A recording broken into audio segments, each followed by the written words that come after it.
आज आपण एक अशी गोष्ट पाहणार आहोत जी ऐकायलाच अविश्वसनीय वाटते. एका बाजूला आहे एक अवाढव्य साम्राज्य आणि दुसऱ्या बाजूला एक अगदी साधा मातीचा किल्ला. ही गोष्ट आहे त्या किल्ल्याची ज्याने बलाढ्य मुघल साम्राज्याला थेट आव्हान दिलं. एका बाजूला 20,000ची प्रचंड फौज आणि दुसऱ्या बाजूला फक्त 350 सैनिक. ही लढाई तर अशक्यच वाटत होती, नाही का? हे आकडे बघा, म्हणजे लढाई किती असमान होती ह्याचा अंदाज येईल. एका बाजूला शाहिस्तेखानाचे 20,000 सैनिक, मोठमोठ्या शक्तिशाली तोफा, हत्ती, म्हणजे ताकदीची काहीच कमी नव्हती.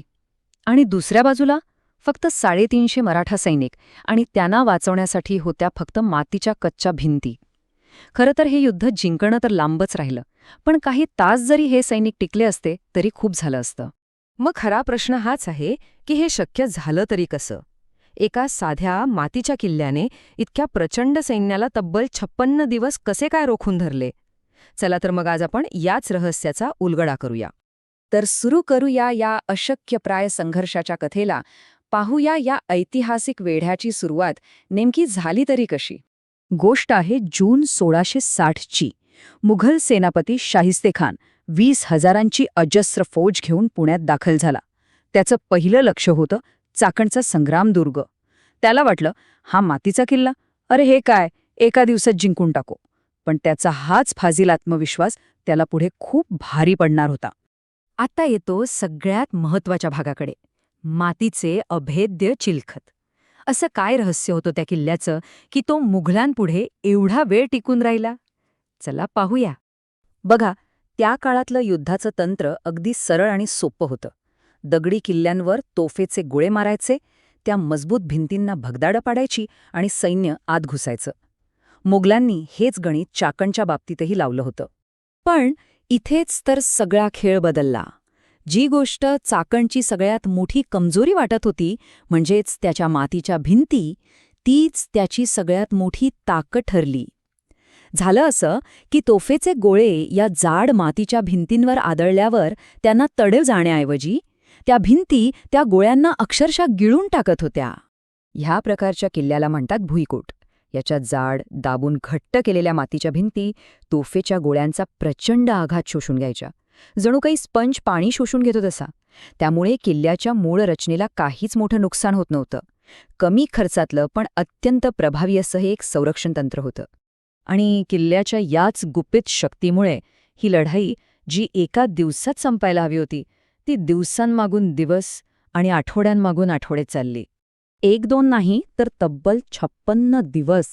विचार करा, 20,000च्या प्रचंड सैन्याला अवघ्या 350 मावळ्यांनी एका लहानशा किल्ल्याच्या मदतीने रोखून धरलं होतं. हा आकडाच त्या अविश्वसनीय संघर्षाची पूर्ण कहाणी सांगतो. जरा डोळ्यासमोर चित्र उभं करा. बाहेरून मुघल रोजच्या रोज शेकडो तोफेचे गोळे डागत आहेत, पण भिंती काही केल्यात तुटत नाहीयेत.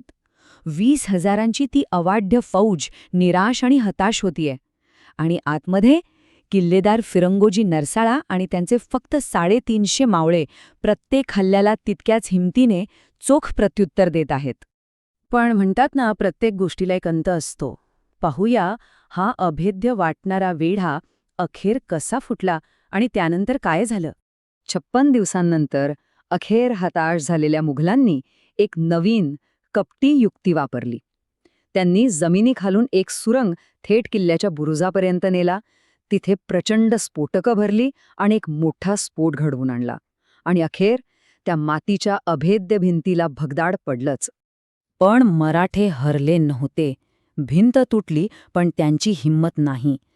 त्या भगदाडातून आत घुसणाऱ्या हजारो मुघल सैनिकांशी ते इतक्या शौर्याने लढले की त्यांचं धैर्य पाहून खुद्द शत्रूसुद्धा क्षणभर थबकला होता. या अतुलनीय शौर्याने खुद्द शाहिस्तेखान इतका प्रभावित झाला की त्याने फिरंगोजी नरसाळा यांच्यापुढे एक प्रस्ताव ठेवला.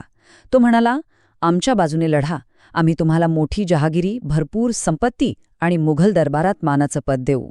आता लढाई तलवारीची नव्हती, तर निष्ठेची परीक्षा होती. आणि फिरंगोजी नरसाळा यांनी दिलेलं उत्तर, ते तर इतिहासात सुवर्ण अक्षराने लिहून ठेवला गेलंय. त्यांनी एका क्षणाचाही विचार न करता तो प्रस्ताव धुडकावून लावला.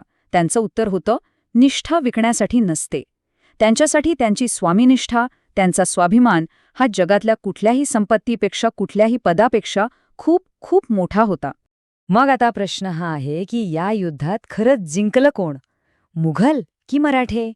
यालाच म्हणतात विजयातला पराभव. विजयाची खरी व्याख्या काय असते? बघा, मुघलांनी एक तुटलेला, जळालेला किल्ला नक्की जिंकला, पण अवघ्या 350 सैनिकांपुढे 56 दिवस लढावं लागल्यामुळे त्यांचा अहंकार मात्र मातीत मिसळला. आणि दुसरीकडे मराठ्यांनी किल्ला गमावला असेल, पण त्यांची निष्ठा आणि त्यांचा आत्मसन्मान तो कोणीच हिरावून घेऊ शकलं नाही. तर शेवटी प्रश्न हाच उरतो, खरा विजय कशाला म्हणायचं? एखादी वस्तू किंवा एखादा किल्ला जिंकण्याला, की आपली मूल्य आणि आपला स्वाभिमान जपण्याला? चाकणच्या या लढाईने इतिहासाला हाच विचार करायला भाग पाडला आहे. यावर नक्की विचार व्हायला हवा.